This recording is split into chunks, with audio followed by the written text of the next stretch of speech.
Parliament లో ఇచ్చిన హామీయే కాకుండా కేబినెట్ తీర్మానం చేసి ప్లానింగ్ కమిషన్ కి ప్రత్యేక హోదా 5 సంవత్సరాలు ఇవ్వాలని చెప్పి తీర్మానం చేసి పంపించినప్పటికీ కూడా పచ్చి అబద్ధం చెప్పి పైన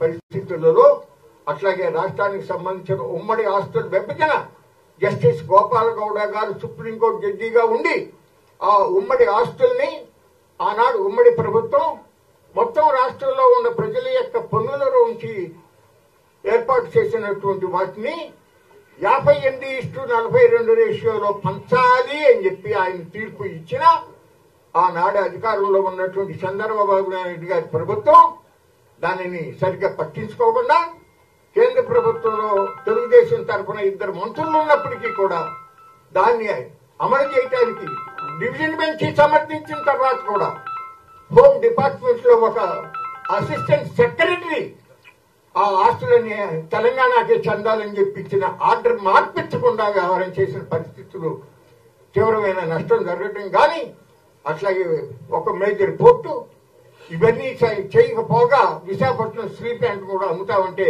మొన్ననే శర్మల్ గారు ఇతర పెద్దలందరూ కూడా వెళ్లి విశాఖపట్నం స్టీల్ ప్లాంట్ ని ఎట్టి పరిస్థితుల్లోనూ కూడా ప్రైవేట్ చేయవు అనేటటువంటి హామీ ఇచ్చి అట్లాగే మన రాష్ట్రానికి సంబంధించిన అనేక అంశాలు వారు హామీ ఇచ్చినటువంటి నేపథ్యంలో మనందరం కూడా వాటికి ప్రజల్లోకి తీసుకువెళ్లి మనం చైతన్యపరిచి ఖచ్చితంగా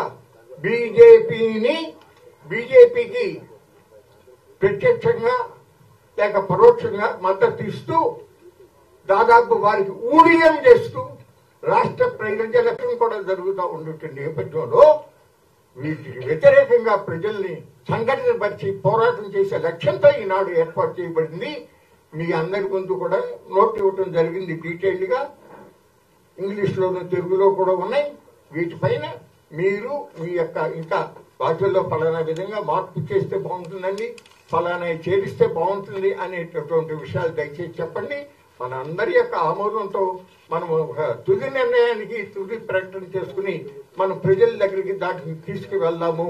అట్లాగే ఒక యాక్షన్ ప్లాన్ కూడా అవసరం. కేవలం మనం అనుకోవటమే కాకుండా ఈనాడు ప్రజలు కూడా సిద్ధంగా ఉన్నారు. ఇవాళ యాజిటీలుగా ఉన్న పరిస్థితుల్లో నిరాశావాదంతో జరుగుతూ ఉంది. కానీ ప్రజలలో మార్పు కోరుకుంటా ఉన్నారు. ఈ రాష్ట్ర ప్రజలు మార్పు కోరుకుంటా ఉన్నారు. మీరు కనుక ఈనాడు జాగ్రత్తగా అబ్జర్వ్ చేస్తే దేశ స్థాయిలో కూడా ఉత్తరాది రాష్ట్రాలలో కూడా అక్కడ కూడా మార్పు వస్తా ఉంది. మోడీ బీజేపీ నుంచి ఇతర పార్టీలకి ప్రత్యేకంగా కాంగ్రెస్ పార్టీలోకి వస్తా ఉన్న పరిస్థితులు చూస్తున్నారు.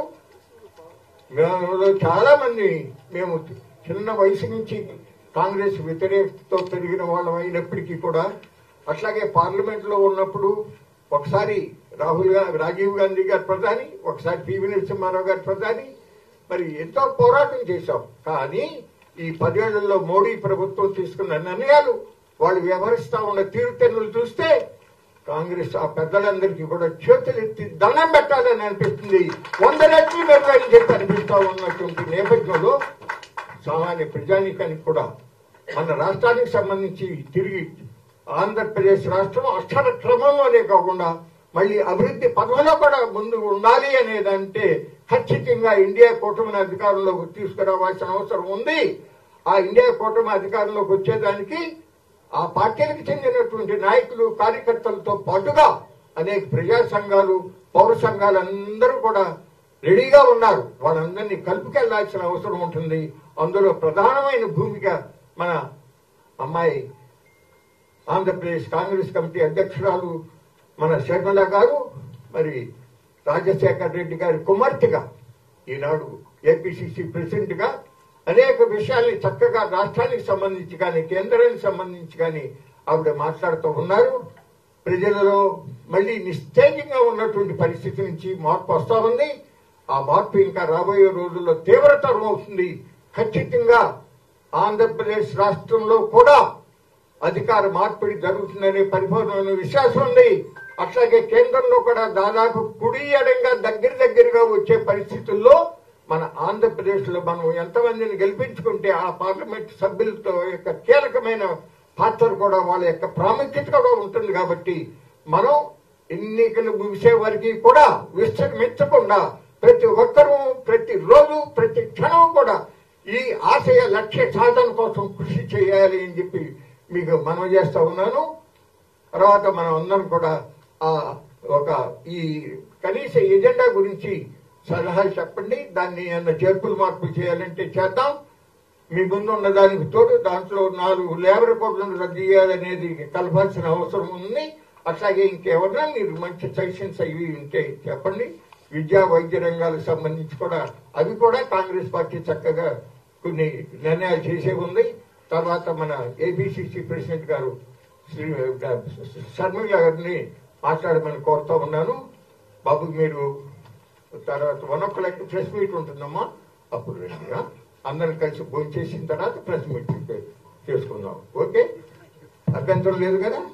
థ్యాంక్ యూ, ధన్యవాదాలు. లైన్లో ఉన్నాను.